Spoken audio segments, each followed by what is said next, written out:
საღამოშობისა თქვენ უყურებთ გააცემა დიალოგს ქრისტიან დემოკრატებთან გაერთიანებული ნინო ბურჯანაძე დემოკრატები ხალხს თავს ახსენებენ მოძრაობის ლიდერები რუსულ ვექტორზე ისევ ამახვილებენ ყურადღებას. სხვა პოლიტიკური გაერთიანებების მსგავსად, რომლებსაც რუსეთისკენ აქვთ საგარეო კურსი მიმართული, ირწმუნებიან, რომ მათ ყველაზე კარგი კავშირები აქვთ ჩრდილოეთთან. ჩვენი სტუმარია გაერთიანებული დემოკრატიული მოძრაობის გენერალური მდივანი ზაზავეკოა, ის გვეტყვის თუ რას გეგმავს რეგიონში ბურჯანაძის დემოკრატიული მოძრაობა. საღამოშობისა ბატონეძე, დიდი მადლობა რომ გვეწვიეთ გააცემაში. დიდი მადლობა მოწვევისათვის, მივესალმები თქვენს მაყურებელს. მე მინდა დავშივე გითხრათ, რომ გაერთიანებულ დემოკრატიულ მოძრაობას რუსეთისკენ არ აქვს. ჩვენ ვისაუბრებთ ამაზე ალბათ ბატონეძე, რომ უნდა დავანონსი აქვე გადაცემის მეორე ნაწილის თემა და შემდეგ დავაფიქსირო, რომ გაერთიანებული დემოკრატიული მოძრაობა ეს არის პროქართული ძალა, ეს არის ქართული. ამას ყველა პოლიტიკური პარტია მომს რომ ის პროქართული ძალა, მაგრამ საგარეო ვექტორი არის საინტერესო თქვენგან ხშირად მოგუსმენა განცხადების, როგორც ქალბატონ ნინოსგან, რომ ნატო არის ზღაპარი ამ შემთხვევაში მისი ინტეგრაციის. ჩვენგან კი არ მოგუსმენია, ჩვენ ვამბობთ იმას, რასაც ამბობენ სწორედ ის დასავლელი პარტნიორები, რომლის იმედი გვაქვს, რომ ნატოში მიგვიღებენ. ისინი სწორედ იმას აფიქსირებენ, რომ ფაქტიურად გვეუბნებიან პირდაპირ, რომ ნატოში შესვლა გამორიცხულია ჩვენ. არა, ასე ვინამობის პირდაპირ დასავლელი პარტნიორი. ასე არავინ არ გეტყვის. მაგრამ ეს დავამთავროთ. ესე არავინ არ გვეტყვი ჩვენ, რომ არასოდეს არ მიგიღებთ ნატოში. გვაძლევდნენ მაპს, მე არ მოგწეს მაპი, მაგრამ ვიზახეთ მოგწეს მაპზე უკეთესი, მე იმაზე უკეთესი. ეხლა ბოლოსაც ნახეთ, ულოცის სამთან დაკავშირებით. მოხდა ის, რომ აბსოლუტურად სხვა ჯგუფიდან, სადაც ჩვენ ვიყავით კოსოვო, მაკედონიის ჯგუფში, გადაგვიყვანეს იორდანია, ავსტრალიის ჯგუფში, რომლებიც იძახიან, რომ საერთოდ არ აპირებენ ნატოში შესვლას, არამედ მათ უნდათ მჭიდრო თანამშრომლობა, გადაგვიყვანეს ამ ჯგუფში. გარდა ამისა, დაემატა 31 რეზოლუცია, სადაც არის, რომ კონფლიქტები უნდა მოგვარდეს და მხოლოდ ამის შემდეგ შეიძლება ნატოზე ფიქრი. ანუ გარკვეულობები უბრალოდ არის ერთი მომენტი. თქვენი ალტერნატივა არის, რაც თავაზობთ საზოგადოებას საინტერესო, მაგრამ ამაზე ვისაუბრებთ აუცილებლად. ჩვენ მინდა აქვე უთხრა მაყურებელს, რომ გადაცემის მეორე ნაწილში ჩვენს რეგიონში ტრაფიკინგის ფაქტებზე ვისაუბროთ. ბათუმსა და გონიოში პროსტიტუციის შედეგად გამოვლენილი ტრაფიკინგის შემთხვევები უკვე მეორე წელია შეერთებული შტატების ანგარიშებში ხდება. ტრაფიკინგის წინააღმდეგ ბრძოლას კი ხელისუფლებას უკვე ევროკავშირთან დადებული ასოცირების ხელშეკრულება წავალდებულებს. ამ ვალდებულების შესრულებაზე ბევრად არის დამოკიდებული, რამდენად გამარტივდება ვიზის მიღება ქართველებისათვის. თუ გსურთ დასვეთ შეკითხვა პირდაპირ ეთერში დაგურეკეთ ტელეფონის ნომერზე 27-79-25. განვიხილეთ საუბარი ბატონეძე. ხო, თქვენ ამბობთ, რომ ხართ პროქართული პოლიტიკური ძალა, ამბობთ იმაზე, რომ ეს რთული პროცესია, თქვა და დასავლეთელებისგანაც გესმით, რომ ეს არის რთული, მაგრამ თქვენი ალტერნატივა პრინციპში რა არის? თქვენ ხო იმას თავაზობთ ქართულ საზოგადოებას, რომ რეალურად რუსეთთან მოლაპარაკება შეუძლია მარტო ნინო ბურჯანაძეს და ეს არ შეუძლია არსებულ ხელისუფლებას, ისე როგორც წინა ხელისუფლებას არ შეეძლო. ანუ საუბარია საგარეო კურსზე, შეიძლება კი ვიღაცა შეეროდოს, რომ თქვენ პროქართული პოლიტიკური ძალა ხართ, ამას თქვენ ამბობთ დეკლარირებულად, მაგრამ საგარეო ვექტორის გამო ვამბობთ ამას. ჩვენ არ ვამბობთ იმას, რომ მხოლოდ რუსეთთან მოლაპარაკება შეუძლია ქალბატონ ნინო ბურჯანაძეს. ეს არის ფაქტი. იმიტომ რომ ჩვენ ვხედავთ წინა ხელისუფლება, რომელიც მხოლოდ პოლიტიკური ძალებით. კი ბატონო, ჩვენ შეგვიძლია მარტო. კი ბატონო, მე არ მახსენდება ესეთი პოლიტიკური ძალები, ყოველ შემთხვევაში რომ ამას იძახოდნენ და ეს რეალური რაღაცა თვალშისაცემი იყოს. არა, ბიძინებენიშვილიც ამბობდა, რომ იურად დავალაგებ ურთიერთობას რუსეთთან და შემიძლია რომ არ მეგონა თუ ასე რთული იქნებოდა რუსეთთან ურთიერთობის დაალაგება. ანუ მოდით პირდაპირ რა, რომ თუ ვიძახით ქართულ ოცნებაზე, მე შემიძლია გითხრათ, რომ ქართულმა ოცნებამ გააგრძელა სწორედ ის საქმე, რაც საკეთებდა ნაციონალური მოძრაობა. ამას აგრძელებს ჯერ ერთი ძველი ხელისუფლების წამოძახების შიში და მეორე არაპროფესიონალიზმის გამო. მე შემიძლია პირდაპირ გითხრათ, რომ დღეს საგარეო ფაქტორზე პროფესიონალიზმი, რაიმე ესე ღრმა ცოდნა ქართულ ოცნებაში არ არსებობს. მე შემიძლია დავაფიქსირო ის პოზიციას, რაც ჩვენ არაერთხელ გაგვიხმოვანებია, ის რომ საქართველოს უნდა ელაპარაკოს ყველას. შეუძლებელია ამხელა მეზობელს ელაპარაკო ისე როგორც ლაპარაკობდა სააკაშვილი. ან საერთოდ გაჩვენდე, რასაც აკეთებს დღეს ქართული ოცნება. რა თქმა უნდა, არის ეს დიდი მეზობელი. ანუ შევწყვიტოთ საუბარი თუ დაველოდოთ, როდესაც რომელიღაცა დასავლური სახელმწიფოს მესამე დინის მეოთხე არაფერი არ მომდანერებს. ეხლა მე მაგაზეც ვისაუბრებ, მესამე დინის მეოთხე თანაშემწე, როდესაც მორჩება თავის ქვეყანაზე საუბარს, მე რო გაახსენდება საქართველოს და იმას სიტყვის. ხო, დამერწმუნეთ, ჩვენს გარდა ჩვენ საქმეზე ვერავინ ვერ ელაპარაკებს. უნდა გამოვნახოთ საერთო ინტერესები. მე არ ვიძახი, რომ ეს იოლია ეს მოლაპარაკება, მაგრამ ჭირდება პროფესიონალიზმი. თქვენ ყველანი კარგად ხედავთ, რომ დღეს ამ საქმის პროფესიონალი და ამ საქმის მცოდნე ისე როგორც ბევრი სხვა საქმის პროფესორი და საქმისწოდი არ აყავს ქართულ ოცნებას და პირდაპირ შეგვიძლია ამიტომაც ხომ არ წაიყვანეს თქვენი პარტიიდან ქართულ ოცნებაში გარკვეული პირები და ამის გამო კიდევაც იგივე ნაციონალური მოძრაობა ამბობს რომ რაღაც კავშირები არსებობს თქვენსა და ქართულ ოცნებაში შორის თქვა საუბარი იგივე ლევან ღირსიაშვილზე თუ შეიძლება დავასრულებ რომელიც არის თქვენი პარტიის მმართველი საბჭოს წევრი და თორცლები მან შემდეგ დატოვა თქვა ეს მმართველი საბჭო მაგრამ თქვენს მმართველ საბჭოში იყო და ეს გახდა თავდაცვის ახალი მინისტრის მიდია ჯანელიძის მოადგილე და ნაცმოძრაობა ხას უსვამს იმასაც რომ ის პირი რომელიც ოფიციალურად ამბობს რომ ნატოსთან ინტეგრაციის წინააღმდეგე გახდა თავდაცვის მინისტრის მოადგილეო და ამიტომაც ის ეჭვობს რომ თქვენ შორის არის ფარული გარიგებაც და ერთიანი რუსული პრორუსული ინტერესი. ხო, რა პრორუსული ერთი რამე შემიძლია თქვა რომ ნაციონალურ მოძრაობას ჰქონდა მონური პოზიცია და ქართულ ოცნებას სადაც პოზიცია არ გააჩნია. არც პრორუსული, არც პროქართული, არც პროდასავლური. ეს პოზიცია რას ნიშნავს ლევან ღირსიაშვილთან დაკავშირებით? აუცილებლად გეტყვით. მოდი დავიწყოთ იქიდან. დიახ, ლევან ღირსიაშვილი წლების წინ ნამდვილად იყო მთავარი საბჭოს წევრი. კი ბატონო, მაგრამ მხოლოდ წლების წინ. მოდი დავიწყოთ უფრო თავიდან, მაშინ და თქვა 2012 წელს. მას შემდეგ რაც ქალბატონო ნინო ბურჯანაძემ განაცხადა, რომ ის არ იღებს არჩევნებში მონაწილეობას, იმისათვის რომ არ გაიყოს ოპოზიციური ხმები, დამერწმუნეთ უამრავი პარტიის წევრი, უამრავი მხარდაჭერი, მთავარი საბჭოს წევრები თუ ისე რაიონის ხელმძღვანელები. სწორედ იყვნენ ის ადამიანები, რომლებიც მუშაობდნენ ქართულ ოცნებასთან ერთად, რომლებაც კბილები დაიცვეს კიდეც ის ხმები, რომლებიც შემდეგ იყო და იმას აღარ ვიძახი, რომ შემდეგ უკვე ქართული ოცნების ხელმძღვანელობამ ადგა და ესე ვიტყვი უკაცრავად და გაუპრავა ის 40%, რომელიც არ ქონდა მიღებული ნაციონალურ მოძრაობას, რა თქმა უნდა, იყო ადამიანები და თუ კი ვინმე იბრძოდა ნაციონალური მოძრაობის წინააღმდეგ, ეს იყო პირველ რიგში ქალბატონი ნინო ბურჯანაძის ეს ფაქტი რას ნიშნავს? ეს ნიშნავს იმას რა თქმა უნდა პარტიაში მუდმივად არის ცვლილებები, მუდმივად არის ახალი სახეები, მხოლოდ იმას ნიშნავს რომ ან თქვენ ემიჯნებით ამ ადამიანებს და არავის არ ვემიჯნებით, უბრალოდ იყვნენ ადამიანები, რომლებიც მაშინ პარტიის სახეს წარმოადგენდნენ, ამის შემდეგ თავიანთი თავი სუდად გამოეცადათ დაუშვათ აღმასრულებელ ხელისუფლებაში და აბსოლუტურად მოხდა ჩვეულებრივი რამე, როდესაც ადამიანებმა თავიანთი თავი სულ სხვა ძალაში და ეს ადამიანები თქვა იგივე ლევან ღირსიაშვილი და სხვა ადამიანებიც ასე რომლებიც თქვენი პარტიაში იყვნენ, ხო თქვა იგივე ოთარ აბესაძე ან ვახტანგ ყოლბაია, თქვა ოთარ აბესაძე არის განათლების მინისტრის მრჩეველი, არ ვიცი მგონი ზუსტი ეს ინფორმაცია რაც მე დღეს ამოვიღე ინტერნეტ მედია საშუალებებიდან. ვახტანგ ყოლბაია აფხაზეთის დევნილი მთავრობის მინისტრთა საბჭოს თავმჯდომარე, ზაზა სოფრომაძე ჯანაცვის მინისტრის მოადგილე. ნუ ასეთი კვოტები შეიძლება ითქვას კოალიციაში მყოფ პოლიტიკურ ძალებსაც კი არ ყავთ რეალურად ხელისუფლებაში მთავრობაში, რაც თქვენს პოლიტიკურ ძალას მოუწია, რომელიც არ მოსულა ხელისუფლებაში. სრულად გეთანხმებით. ანუ მოდი ვთქვათ, თქვენ ჩამოთვალეთ ათობით ადამიანი. მე შემიძლია ჩამოვითავოთ ასობით ადამიანი, პროფესიონალი საქმისწოდნე, რომელიც დღეს გაერთიანებულ დემოკრატიულ მოძრაობაში პარტიულ საქმიანობას ამზადებს იდეოლოგიას, პარტიის იდეოლოგიას, რომლებიც გაერთიანებულ დემოკრატიულ მოძრაობაში. აქედან ერთი რამე ჩანს მხოლოდ, რომ ის ხალხი, ვინც ყავდა ქართულ ოცნებას, მხოლოდ ნაცარს კეკავდა და დღესაც ნაცარს კეკავთ. გინდა საშინაო პოლიტიკაში, გინდა საგარეო პოლიტიკაში. და რაც მეტად იფიქრებენ იმაზე, რა თქმა უნდა, ჩვენთვის დანაკარგია ყოველთვის ყველა ღირსეული ადამიანის ასვლა, რაც მეც იფიქრებს ქართული ოცნება იმაზე, რომ ღირსეული ადამიანები და შეიძლება ჩვენ დავიჯეროთ, რომ ქართული ოცნება რეალურად დაინტერესდა და რაღაც პროფესიონალი კადრები მარტო თქვენს პარტიის შეგნით მოძებნა და ნახა ეს ადამიანები შეიძლება ესე მივიღოთ. მოდით ესე ვიფიქროთ რა, რატო მარტო ჩვენ აი მოდი ავიღოთ რა რატო ეს მაინც და მაინც ჩვენთან არა მარტო ჩვენთან არ მოძებნა დანარჩენი ვერ მოძებნა ან სადღაც მართლაც მოძებნა ვიღაც კადრები ესევე როცა არის ლაპარაკი დავუშვათ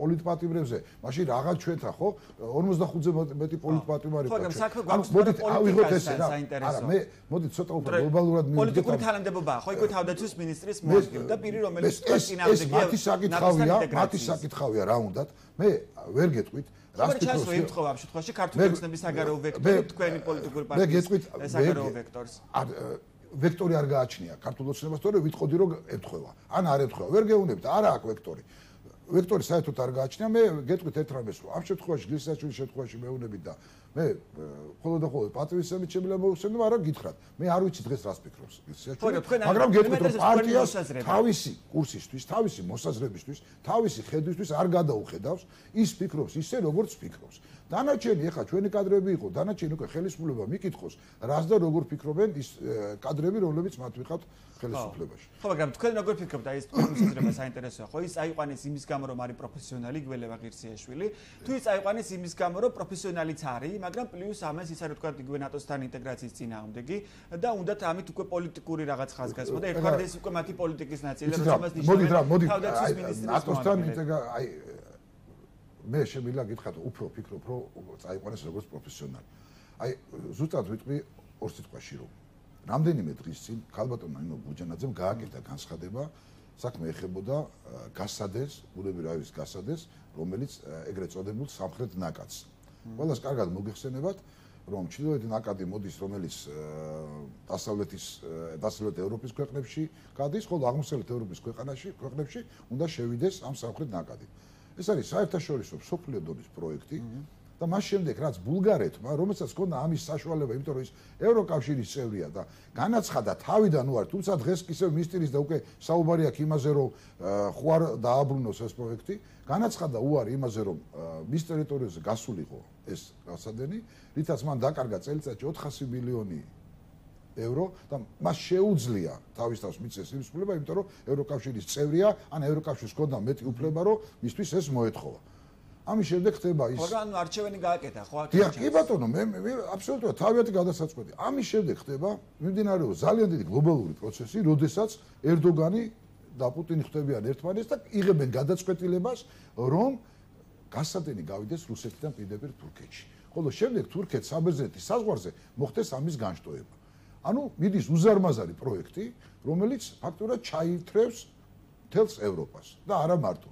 ამ დროს აკეთებს ქალბატონინო განცხადებას, რომ ჩვენთვის საქართველოსთვის და მისი ტერიტორიული მთლიანობისთვის, რომელიც გადამწყვეტი და მნიშვნელოვანია ჩვენთვის და არა ის რომელიმე ორგანიზაციაში გაწერიანება, არამედ ჩვენი ტერიტორიული მთლიანობა.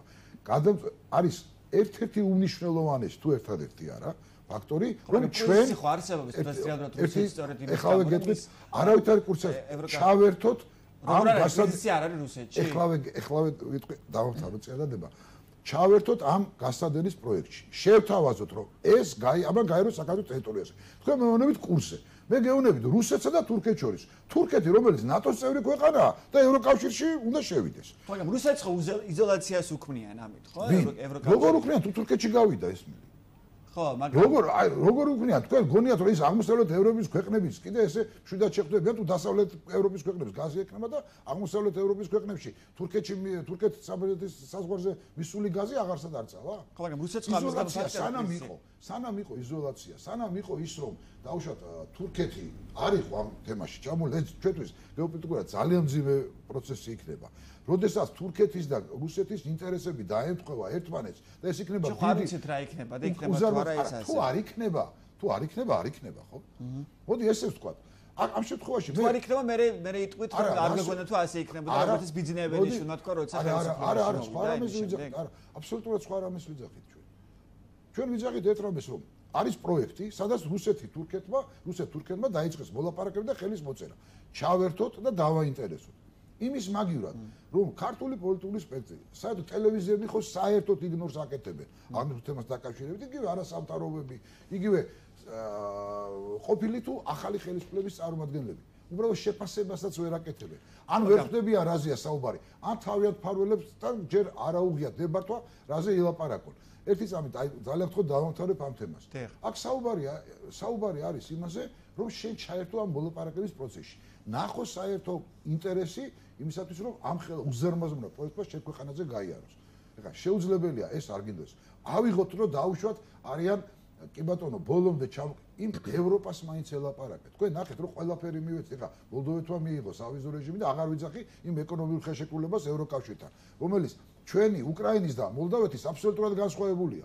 ჩვენი არავის არ წაუკითხავს პირდაპირ მოაწერეს ხელი და უკრაინას იქ დათქმები აქვს, თავის ბაზარს წინახავს, ესევე მოლდოვეთის. არავის არ წაუკითხია ეს 1200 გვერდია. ანუ რა კონკრეტულად? ეკონომიკურ ხელშეკრულება. ეს არის ბაზარზე შეღწევადობის მომენტი ევროკავშირის ბაზარზე. რა თქმა უნდა, ევროკავშირის ბაზარზე და ევროკავშირის საქონელის შენს ქვეყანაში. როდესაც უკრაინას აქ ამოღების თქმი, დაუშვათ რა საქონელი შეიძლება რა რაოდენობით შევიდეს და მეტია რომ თავის ბაზარი დაიწყოს. ანუ განსაკუთრებული პირობა აქვს უკრაინას? განსაკუთრებული არა. ჩვენ იმას აქვს თავის პირობა, ჩვენ აქვს განსაკუთრებულად უსუსური პირობა. არ წაგვიკითხავს, ოღონდ ხელი მოგვეწერა, იმიტომ კაცს და ნიშნავთ რომ უნდა წავიდეს და იქ თავი მოაწონოს ხელი. არა, ჯერ საუბარია პროცედურებზე, ხო, რომელიც უნდა გაიაროს ქვეყანამ, რომ შემდეგ რაღაც მოთხოვნები გააკმაყოფილოს. ყველაფერი რასაც ხელს ვაწევ. უფრო მეცაც ვიტყვი, თუ ესეთი მონური დამოკიდებულება გვაქვს რომელიღაც ქვეყანასთან, ის მაინც უნდა გქონდეთ სალაპარაკო და არაფერს არ გვაძლევენ. ის მაინც უნდა გქონდეთ მოსახლეობის განწყობა ბატონიზად საქართველოში, რომ მოსახლეობის უმრავლესობა, იგივე რეფერენდუმებიდან გამოკითხებით რა ჯანს, მათი უმრავლესობა ირჩევს ევროპულ გზას და რომელ რეფერენდუმზე მეუბნები? იგივე ერთ-ერთი რეფერენდუმი, რომელიც ერთ-ერთ არჩევნებს დაამტყუეს და გამოიკითხა ახარ თუ არა ევროკავშირის 15 წლის წინ იმ პროპაგანდის მიხედვით. ხო, და მე ერთ რამეს ვიძახი, ვინ იძახის უარს ევროპულ არჩევანზე? რატო ვიძახით ევროპულ არჩევანზე? თუ თურქეთი არ იძახის ევროპულ არჩევანზე უარს, ჩვენ რატო ვიძახით? ამ პროექტით არ ვიძახით. პირიქით, როდესაც ძლიერი ქვეყანა ხარ, როდესაც პროექტებში არა ფაქტობრივად ამავე პროცესში რუსეთი ჩვენ არ გვპატიებს და ცალსახაა ეს მითქმა, რომ მათ თუკი ჩვენ ვიქნებით ევროპისკენ, ეს არის მათთვის არ გვპატიობს. იცით რა, მოდი ავიღოთ ესეთი რამე, რას არ გვპატიობს? რამე ხო შეიძლება რაღაცა ევროპულ არჩევანს. რამე გავაკეთეთ არჩევანი. იმ ევროპას უნდა ვართ, იმ ამერიკას არ უნდა ვართ ევროპას. ჩანს რამე. ხო, რა ჩვენ გვინდა საქართველოს გვინდა რომ რაღაც დაუახლოვეთ ჩვენი სტანდარტები, ჩვენი ღირებულებები, რომ განვითარდეს რეალური ქვეყანა და არ დავისგავსოთ რუსეთს, რომელიც სადაც დიქტატორული რეჟიმია. ამ კუთხით შევხედოთ. მაშინ ავიღოთ მეორე კუთხით. რასაც თქვენ ბრძანებთ? თქვენ გინდათ ევროპასთან დაახლოება, ჩვენ ძალიან გვინდა რეალურად შევხედოთ უბრალოდ მოსახლეობას არ თქვენ ამბობთ რომ ზღაპარია ევროპასთან ურთიერთობა, არ ნატოში გაწევრიანება არის ზღაპარი. მე თვითონ გაწევრიანება არის ზღაპარი. ევროპასთან გაწევრიანება, ევროპასთან დაახლოება ზღაპარი არ მithქვს. ეს ხელს არ უშლის მეთქი. აქ არის საუბარი ნატოსთან გაერთიანებას. თქვენ წარმოგიდგენთ ერთდროულად თქვა რუსეთთან კარგი და თბილი ურთიერთობების პარალელურად ევროპასთან კარგი ურთიერთობა? რა თქმა უნდა წარმოგიდგენთ ესე? წარმოგიდგენია და ეს არის ბევრი ევროპული ქვეყანა რომელიც ურთიერთობს გადასარევად იგივე რუსეთთან. ხო, მაგრამ ეს ხო ჩვენი გეოგრაფია ცნობილია და საქართველოს სადებარად. უბრალოდ ჩვენ გვინდოდა რომ აჟიოტაჟი, ჟივილხივილი, ყველაფერი თუ რამე იყო თავზე დასამტვრევი საქართველოს დაგვემტრია და დანარჩენი ევროპა გადარჩენილი. მაგრამ ამის მცდელობა ხო ახლანდელი ხელისუფლებასაც აქვს რომ ან რაღაც ურთიერთობა დაალაგოს რუსეთთან. რომელი ურთიერთობა? თქვენ რა ბერკეტი გაქვთ ხა? არა, მითხარ რომელი ურთიერთობა? საჩანს ფართო მასშტაბიანი მოლაპარაკებები ხა კონცერტზე და ღვინო მასალებზე, რომელიც არ ამყარია თუ ფართო მასშტაბიანი მოლაპარაკებებს არ დაიწყებ. ეს არაფერს აჩანს. რაც შეეხება ჟენევის ფორმატს. ყველამ კარგად ვიცი, წლების მანძილზე მიდის ჟენევის ფორმატი და ზუსტად ვიცი, ჟენევაში ჩაფრინდებიან ერთი კვირი დაბინავდებიან და მეორე დღეს გამოვლენ და იტყვიან ფორმატი ჩაიშალა. და თქვენ შემთხვევაში თქვა გამართავდით ფართო მასშტაბიან მოლაპარაკებას, ხელისუფლებაში რომ იყოთ რა იქნება თქვენი მიზანი ამ მოლაპარაკების? ყველაზე მთავარი მიზანი ჩვენი ეს არის საქართველოს დეოკუპაცია. ეს არის საქართველოს გამთლიანება, საქართველოს გაერთიანება. და მოლაპარაკებები ფიქრობთ რომ რუსეთთან ამას მიაღწევს? იცით ძალიან ძნელი იქნება, მაგრამ მოინახება საერთო ინტერესები ამაში დარწმუნებული. რა შეიძლება იყოს მაგალითად? საერთო ინტერესები შეიძლება იყოს უამრავი. ეხლა ყველაფერზე ეთერში ვერ ვისაუბრებთ. არა, მაგალითად გითხრათ რომ დავიჯეროთ ჩვენ რომ რაღაც შეიძლება შედეგიანი იყოს ეს მოლაპარაკება, ხო, რომელსაც თქვენს თავაზობთ საზოგადოებას ალტერნატივის სახით. და ბრმად ხო არ უნდა გენდოთ, ხო, ესე? არა, ბრმადობაზე ხო არაა საუბარი. გვაქვს ერთი მხარე, მეორე, როდესაც ჩვენ რუსეთს არ ვაგინებით, ან არაფრად არ ვაგდებდით და საზღვარი ნელ-ნელა მოიწევს, ეს მათულხარტები ნელ-ნელა გადმოდის, ვიძახით მცოცავია თუ არა მცოცავია, ნელ-ნელა ვხედავ და გარდა ამისა აქვს უამრავი ბერკეტი, რომ შეიძლება კიდევ პრობლემები შეგვექმნას. ამის მაგივრად ჩვენ გვაქვს იმის შანსი, დავიწყოთ მოლაპარაკება, ხონდეს საუბარი იმაზე. და რა შესთავაზებთ, აი რა იქნება თქვენი პირობა მოლაპარაკების მაგიდასთან, რომ დაასწრეთ ეხა რუსეთთან, ხელისუფლებაში რომ იყოთ? ორი ფაქტორია შეიძლება, მთავარი ფაქტორი, რასაც დღეს ქართველი პოლიტიკოსი არ დათმოს და ვერ დათმოს და არ უნდა დათმოს, ეს არის საქართველოს ტერიტორიული მთლიანობა. ეს არის საქართველოს დეოკუპაცია. დანარჩენი შეიძლება უამრავი პოლიტიკურად შეიძლება უბლოკო სტატუსზე საუბარი და არა სხვა რამეზე დაუშვათ, იგივე რაღაც გარანტიების მიცემა, შეიძლება იგივე იმ ეკონომიურ პროექტებზე საუბარი. რუსეთი რატო წამოვა ამაზე? ანუ რუსეთს როგორ დააინტერესებს და ის გვაინტერესებს? თქვენ ისტორიიდანაც კარგად იცით, რომ თუ კავკასიის დაწყნარება, როგორც ჩილო კავკასიის, სამხრეთ კავკასიის, შეუძლებელია თუ საქართველოს არ არის მისი მოკავშირე. ვერასოდეს ვერ დააწყნარა კავკასია და ვერც დააწყნარებს. თუმცა ყველას აქვს შემდეგ. მაგრამ ჩვენ ხო ვიცით ისტორიულად რა მოკავშირეობით საქართველოს არაფერი მოუგია, მთელი ისტორია ამას გვაჩვენებს. იცით, ეს ცოტა სადავო საკითხებია, რა თქმა უნდა, ბევრი მოიგო, რაღაცაში მოიგო, რაღაცაში წააგო, მაგრამ თუ იმაზე დავიწყებთ საუბარი, თუ დღეს ჩვენ ვიტყვით, მას მე რაც რუსეთის ლანძღვაგინება დავიწყეთ, ჩვენ რამე მოვიგეთ, მე მგონი არა, ეს ხო ჩვენ აღარ გვაქვს ლანძღვაგინების ეტაპი, რაც წინა ხელისუფლებას ჭირდა, ხო, ცოტა სხვა ეტაპზეა თქვა ეს ხელისუფლება. ის ლანძღვაგინებაც არ იციან როგორ უნდა ლანძღვა. ეს მაგრამ აღვიძდა რომ ესეც არ მუშაობს, ანუ როცა ლანძღვაგინებით არ არის კიდევ ერთი რამე, რაც არც ერთმა ტელევიზიამ, ყველა ტელევიზია იგნორი გააკეთა, არ გააშუქა. მას შემდეგ რაც ქალბატონო ნინო ბურჯანაძემ გააკეთა აღნიშნული განცხადება, თქვენ გახსოვთ რომ ერთი კვირის მანძილზე არავით არის ისეთი პოლიტიკური ან დათმობა ან აგრესია რუსეთთან არ ყოფილა. ერთი კვირის შემდეგ გამოდის რუსეთის საგარეო უწყების ხელმძღვანელი და იძახის რომ თუ საჭიროა და თუ საქართველოს მხარეს ექნება რაიმე ისეთი წინადადება რუსეთის პრეზიდენტი მზადაა შეხვდეს საქართველოს პრეზიდენტს. ხო. ამაზეა საუბარი. ანუ შეუძლებელია ვინმე გეხვეწოს შენ ხო, მაგრამ ესე ზუსტი რაღაც განრიგი არის. ზუსტი როგორ თუ არ წახვედი წინამდები ვარ თუ ეს არ მოგვისმენია ჩვენ ხელისუფლებისგან ესეთი რაღაცა. არა, ხელისუფლება რო წინამდები არაფერი მოისმინეთო თანახმანი არიან. ან წინამდები არიან, ან დაამუშავებენ ვარიანტს. რამე თუ არ წავიდა ხელისუფლება ამაზე. არა, წავიდა, ხო სად გამოიჩნდა რომ არ წავიდა? რამე კომენტარი მოისმინეთ. ან იწონებენ, ან არ იწონებენ ჩვენ ვართ მზად ეს მოვისმინეთ მათგან. მოლაპარაკებისთვის. მე ამ შემთხვევაში გითხარით უკვე ამ სამხრეთის ნაკადზე. სამხრეთის ნაკადი. ამაზე იყო საუბარი. სწორედ აი ის მას შემდეგ, რაც იყო საქართველოში არ გაშუქებულა არსად, ხოლო რუსულ მედია საშუალებებში მეორე დღიდანვე იყო აქტიური გაშუქება. ერთი კვირის შემდეგ ყველამ კარგად მოისმინა, ისე რომ სხვა არაფერი არ მოხდარა, ლავროვის განცხადება, რომ თუ პრეზიდენტების შეხვედრა და საქართველოს მხარეს ექნება რაიმე კონკრეტული რაღაცებები, ჩვენ შეგვიძლია ვილაპარაკოთ. და საქართველოს მხარემ უარი თქვა? არა, არ უთქვამს. არც თქვენ გაგიგიათ, არც მანამდე უთქვამს უარი და არც მერე უთქვამს. არც კი უთქვამს, არც არა. ამას ვიცახი, უბრალოდ ეს არის ბუხარში დაუშვათ რა გითხრათ ახლა. კარგად, მაყურებელი გველოდება, მოგესალმებით და გისმენთ. ალო.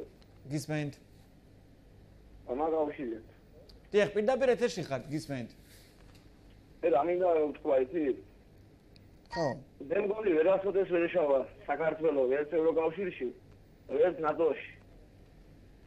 იმიტომ რომ შენ საკუთარ მოსახლეობას უნდა მიხედო, ასაკმა უნდა რომ მე მიგვიღოს ჩვენ ევროპამ და ამერიკამ. შენ თვითონ ჩვენ უნდა ვიზრუნოთ ჩვენ ქვეყანაზე. ეს ყველაფერი არის, რა ვიცი, რა სული ყელში ამოვიდა ხალხს. კარგი, გასაგებია თქვენი პოზიცია, დიდი მადლობა რომ გვიყურებ. და მე გარწმუნებთ რა, ის ჩატარებული გამოკითხვები და ისინი კი არა, მე გარწმუნებთ. ანუ არ არის რეალურად და რეალობას სხვა თქვენ ფიქრობ? ჯერ უნდა ვერ ეღირსა საქართველოს ამდენი წელია ქართული მთავრობა. ვერ ეღირსა ისეთი ხელისუფლება, რომელიც მის მოსახლეობაზე იფიქრებდა. ეხლა რა შეიძლება ყოფილიყო ნაციონალური მოძრაობის 9 წელი მმართველობის ამ ქართული ოცნების 2 წელი მმართველობის შედეგად. ჩვენ ნახეთ უამრავი დაპირება, რომელიც არაფერი არ შესრულებულა. ეხლა ბოლოს აგერ აქვს შემოტანილი ბიუჯეტი. შემოიტანეს ბიუჯეტი, სადაც ქართული ოცნების თავარი ერთ-ერთი მოწოდება იყო, რომ ჩვენ არ ავიღებთ ვალებს როგორც ნაციონალური მოძრაობა, ჩვენ შვილებს და შვილიშვილებს ვალებს არ დაუწევთ. 1.6 მილიონი აქვს წელს ბიუჯეტში საგარეო და საშინაო ვალი. ისევე ის საწვავის ლარით გაიაფება. რაც თავარია და რაც ყოველთვის ვიცახით ჩვენ, ეს არის სამართლიანობის აღდგენა. სამართლიანობის აღდგენა, რომელიც მე ერთი შემიძლია ვთქვა, რომ სამართლიანობის აღდგენა, რომელიც ჩვენ მთელი საქართველოს მასშტაბით ყველა საკრებულოებში დავაყენეთ, რომ მოხდარიყო სამართლიანობის აღდგენა, შემდგარიყო კომისიები უკანონოდ ჩამორთმეულ ქონებაზე, ის რომ ხალხი ამდენი ხანი უკანონოდ დაწამეს.